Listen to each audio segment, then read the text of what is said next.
Hello नमस्कार, मी मोनिका स्मितू आणि रिदूची mamma या यूट्यूब चॅनलमध्ये तुम्हा सर्वांचे अगदी मनापासून स्वागत करत आहे। तर आजच्या व्हिडिओला ना सकाळी सुरुवात न करता किंवा इव्हनिंगला सुरुवात न करता दुपारी सुरुवात केली। दुपार म्हणजे बऱ्याच वेळ, आता इव्हनिंगचीच वेळ होत आलेली आहे, कारण आता इव्हनिंग म्हटलं तरी भरपूर वेळ लागते। आता संध्याकाळ व्हायला जवळजवळ 6 वाजते पूर्ण सूर्य वगैरे डुबतपर्यंत, आणि बाहेर तुम्ही ऊन बघू शकता इतकी भयानक आहे। आणि आपल्या अंगणभर न पूर्ण गहू गहू गहू, तर ते पूर्ण मला स्वच्छ करायचे आहे आणि त्याच्यासाठी बघू शकता। तर ना ताईंनो, तुम्ही अंगणामध्ये बघू शकता किती ऊन आहे, आणि दुपारच्या वेळी इतकी कडक ऊन येते ना अंगणामध्ये की खूप, त्याच्यामुळे इथेच वाळू टाकायला गहू जे आहे ते बरे पडते।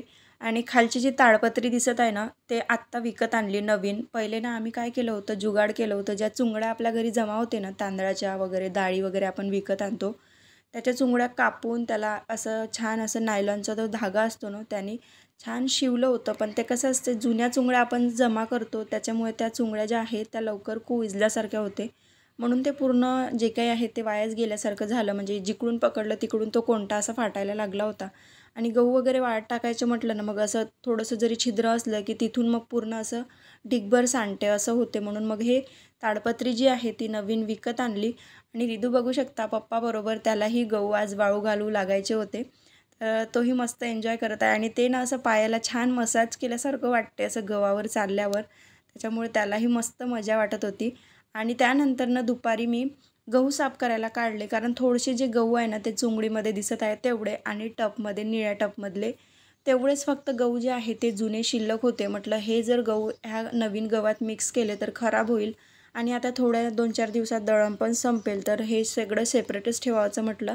आणि त्याच्यासाठी मग आता निवडून पण ठेवून देते, कारण इथे तिथे ठेवावं लागेल तसेच, नाहीतर मग ते यांच्या हाताने मी जर कामं वगैरे करत राहिली, वाळू हे घालतात, मग यांच्या हाताने मिक्स नको व्हायला, म्हणून म्हटलं चला आज पटकन निवडून दळणाच्या चुंगडीत टाकून ठेवते, जेणेकरून ते आपले वाळू वगैरे घालायची पण मेहनत वाचेल आणि साफ पण होईल। प्लस आता दळण जेव्हा तोंडावर येईल आता 2-4 दिवसात, तर दळण दळून आणावंच लागते, तेव्हा थोडंसं इझी पण जाईल, तर या हिशोबाने। आणि त्यानंतर मी काय केलं, तिथे एक हात जो आहे तो गव्हावरून फिरवून घेतला, कारण ही दुपारची वेळ होती।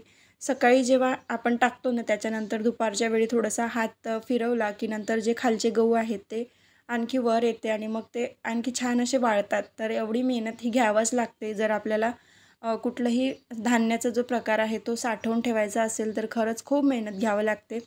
इझिली ज्या वस्तू आहे ह्या साठवणीच्या त्या चांगल्या राहत नाही। मागच्या वर्षी ना चणे 2-3 पाहिल्या होते, ते थोडेसे आभाळामध्ये सापडले, मग ते तसेच थंड्या हवेमध्ये ना मी वाळू घालायची, त्याच्यामुळे ते ना खराब झाले। तर खरंच धान्य जर साठवायचं म्हटलं तर खूप काळजीनं त्याला वाळवावं लागते।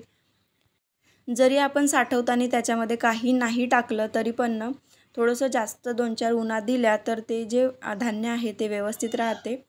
आणि त्यानंतरनं मी इथे घेतलेले आहे जे आपले मागच्या वर्षीचे शिल्लक राहिलेले गहू होते ते स्वच्छ करायसाठी, कारण थोडेसेच बाकी होते। जो निळा टब दिसत आहे ना तुम्हाला, तेवढा भरून फक्त शिल्लक होते, म्हणून म्हटलं चला असं पाकडून पूर्ण साफ करावं लागत होते। पण यंदा आम्ही काय केलं ना, गावामध्येच फिल्टरची मशीन होती, गावाकडून गहू आणले, तर तेव्हाच तिथूनच डायरेक्ट फिल्टर करून आणले। जे कुशा किंवा मग कचरा वगैरे असतो ना, पूर्ण बारीक चुरी वगैरे, ते सगळी तिथंच फिल्टर झाली। आणि त्यांनी ते चुरी पण पाठवली होती गाडीमध्ये, ते येऊन गेली कचऱ्याची चुंगडी। तर अर्धा चुंगडी ही फक्त अर्ध्या चुंगडीच्या पण कमीच, म्हणजे आता ते घमिलं दिसत आहे ना माझ्या मागे, तेवढं फक्त कचरा जो आहे कुशांचा तो निघाला, तर खूप छान परवडलं। आणि आता हे फक्त स्वच्छ करायचे आहे, नंतरचे जेवढे काही गहू आहे साफ करायचे ते फक्त मला असे 1-2 खळे, जसे आपण तांदूळ वगैरे साफ करतो ना तसंच बघावं लागणार। तर खरंच छान वाटलं असं, कारण नेहमी असं असायचं की दळण संपलं की साफ करा बस तेवढंच चालायचं, कारण एक दिवस पूर्ण जायचाच माझा, कारण दुपारपर्यंत मुलांचे कामच चालतात आणि त्याच्यानंतर मग हे। तर इथे ना मी छान अशी बोलत होती, पण काहीतरी आवाज चालू होता बॅकग्राऊंड, त्याच्यामुळे मग मी व्हॉइस ओव्हरच दिला। तर दहीवाल्यानं सकाळी सकाळी आमच्याकडे येतात, छान दही देतात, मस्त असं गावठी दही असते पूर्ण असं, कारण जवळच असं गाव वगैरे आहे, तर इकडे कॉलनीमध्ये फिरतात त्या बाया, तर घेऊन ठेवते आणि मस्त थंड होते। फ्रीजमध्ये थंड झालेलं दही जेव्हा आपण दुपारी खातो ना तेव्हा खूप मस्त वाटते, जीवालाही थोडीशी थंडक मिळते। आणि आता उन्हाळ्यात जरूर दही झालं, पन्हं झालं, लस्सी, ह्या गोष्टी खरंच खायला पाहिजे। आईस्क्रीम कोल्ड्रिंक्सपेक्षा ना ह्या गोष्टी खरंच एक तर आपल्या शरीरासाठी पोषक आहे प्लस हेल्दी पण आहे. तर इथे ना आज सकाळपासून नुसतं चालू होतं, नुसत्या गव्हाच्या मागं धावपळ. आणि आता चक्क तर बंदरं आले आणि ते बंदरं हाकलायला गेले तुमचे दादा, तर त्यांच्याच अंगावर एक ना मोठा असा बंदर जो आहे तो धावून येत होता. बरं झालं की अंगावर नाही आला. आता मला एकटीला तर विचारच पडला की 8 दिवस तरी गहू हे वाळवावं लागते, तर एकटी जर घरी असली तर मी कशी वाळवील किंवा आले तर मग त्या बंदरांना कशी हँडल करील.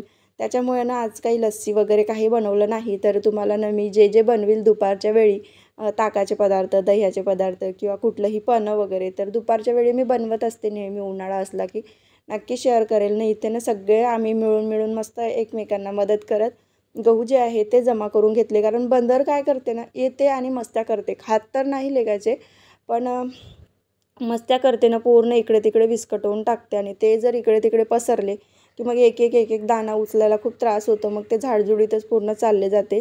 चिमण्यांना वगैरे टाकून द्यावं लागते, कोंबडी वगैरे असली तर त्यांना वगैरे. पण इथे कुठे शोधत बसायचं प्राण्यांना वगैरे टाकायसाठी. त्यानंतर इकडे ना ते जे चुरी असते ना ती हे एवढीच निघाली. पूर्ण पॉश गहू केले आणि त्याच्यानंतर जे अर्धा चुंगळीच्या पण कमी चुरी निघाली ते बाजूलाच ठेवली. कारण मिक्स केलं तर म्हटलं पूर्ण गहू जे चांगलेवाले आहे ते खराब होईल. आणि स्मितूचं आमचं असं असते पहिलेपासून आहे. रिदूचं तसं नाही बघता नेचर. तो त्याच्या मस्तीत असते, खेळण्यात असते, त्याचं बालपण जगतो. पण स्मितूचं असं आहे की नुसतं कामामध्ये ना घुसवतोच आपल्या. म्हणजे आपण जर काही करत असलं तर त्याला येणं महत्त्वाचंच ठरवते तो. आणि तो आला, मग त्याला काही पकडता येत नव्हतं. शेवटी मग म्हटलं तुम्हीच पकडा, कारण ते चणे जे आहे ते पडले खाली तर मग पुन्हा मला डबल काम होईल. आणि आता वेळ झाली होती नळं याची. संध्याकाळ झाली की आमच्या मागे हीच पंचायत असते. आता ती जी मुलगी खेळत होती ना छोटीशी रिदू एवढी, तर तिच्या मम्मीने तिला आवाज दिला तर आपणच चालला होता आई आई करत. रिदू त्याला पकडलं, आतमध्ये टाकलं. याचं असंच असते, गेट जरी थोडंसं खोललं ना तर तो डायरेक्ट गायब होतो. त्याच्या घरी जातो, चॉकलेट घेऊन वापस येतो किंवा मग कुठली वस्तू जर दिसली ना तेच खायला मागतो. असा विचित्र आपला रिदू आहे. आणि त्यानंतर ना असं झाकून ठेवला तर रोज रोज 8 दिवस सतत हे गहू जे आहे ते वाढवायचे आहे. नंतर पाणी वगैरे भरलं आणि मग परत दिवाबत्तीची वेळ झालेली होती. दिवाबत्ती करून घेते म्हटलं, कारण अंधार झाला. आणि तुम्हाला व्हिडिओच्या क्लिअरिटीवरून समजलंच असेल की रात्रीची वेळ आहे. जोपर्यंत उजेड राहते ना तोपर्यंत आपला कॅमेरा बिलकुल ओके राहते. आणि जशी अंधार झाला तसा ब्लर मारणं चालू होते. आता होईल काहीतरी कंडिशन ज्या आहे त्या आपल्या सुधरेल.